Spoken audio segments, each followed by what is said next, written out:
Milleks selline raamat? See pole raamat, mis sobib igaühe öökapikesele. Samas on see raamat, mida peaksid lugema paljud. Üheks põhjuseks see, et meil on liiga palju mehi, kes kannavad või on kandnud vanglakaristust.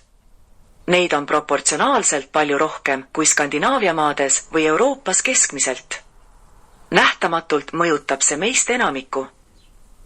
Seda raamatut peaksid lugema need, kellede lähedased on midagi niisugust läbi elanud. Mõelge korraks, Eestis on ka täna rohkem kui 7000 last, kelle isa on trellide taga. Lisage neile 2000 naist või pruuti, 2000 ema ja sama palju õdesid vendi. Seda raamatut peaksid lugema võib-olla ka need, kes praegu oma karistust kannavad. Eesti mees ei räägi. Mees vanglas ei räägi üldse. See, et keegi räägib, võib aidata paljusid oma tunnete ja suhtumistega hakkama saada. Ja seda raamatut võiksid lugeda need, kelle ees seisavad valikud, milline elu endale valida ja milline vastutus võtta selle suunamise eest. Igal aastal vabaneb Eesti vanglatest mitu tuhat meest. Ühiskond peab neid vastu võtma. Nende pered peavad nad vastu võtma. Lihtne on hüljata, raske on mõista. Nii Euroopa kui Ameerika, kogu on arenenud maailm maadleb sellega, et inimeste elujärje paranemine ei ole toonud oodatud peegeldusena kaasane uue inimese sündi, vangide arv, enamik neist on tööealised mehed, kes peaksid oma naisi armastama ja laste eest hoolitsema, on endiselt kasvamas, enamikes maades ei ole langenud retsidiivsus ehk korduvkuritegevuse näitaja. Vanglate tingimused on ümbritseva keskkonnaga võrreldes ebainimlikud, tõhusalt toimivad lahendused puuduvad.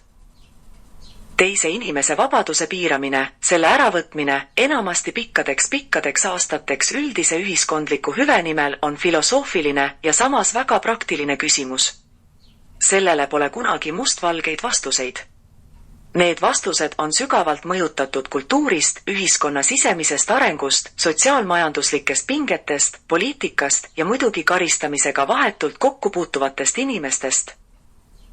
Ei, see raamat ei ole objektiivne ülevaade Eesti vanglasüsteemist, sellesse puutuvast, seadusandlusest, vanglas töötavatest inimestest ega isegi selle ühe mehe läbielamistest nende aastate jooksul.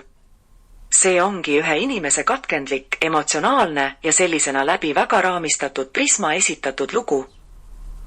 See raamat on välja antud lootuses, et siin toodu paneb lugejat mõtlema laiemalt hea ja kurja, õige ja vale, puhta ja määritu üle selle üle, millisena me tegelikult oma ühiskonda näha tahame. Oluline on meeles pidada, et seda oma ühiskonda loome me ise iga päev, iga oma teo ja tegemata jätmise, ka oma iga märkamisega, iga sallimise ja sallimatusega. Kurjus ja pimedus ei kao maailmast. Need võtavad erineva kuju, kannavad erinevaid maske. Meist igaühe otsustada on, millistena oma elus oleme valmis neid vastu võtma. See raamat ilmub ajal, kui meie lähedal ja meiegi hulgas käib sõda veel üks inimliku kurjuse ja madaluse väljendustest, mis ei hooli, mis ei ehita, vaid rüüstab, millega me ei taha kokku puutuda, mida me ei taha oma ellu. Kuid see on. Käesoleva raamatu olulisus ongi peamiselt selles, et meie endi ehitatud Eesti vabas riigis on endiselt sügavaid pimedaid nurki, mida me ei näe ja mida me ei taha näha.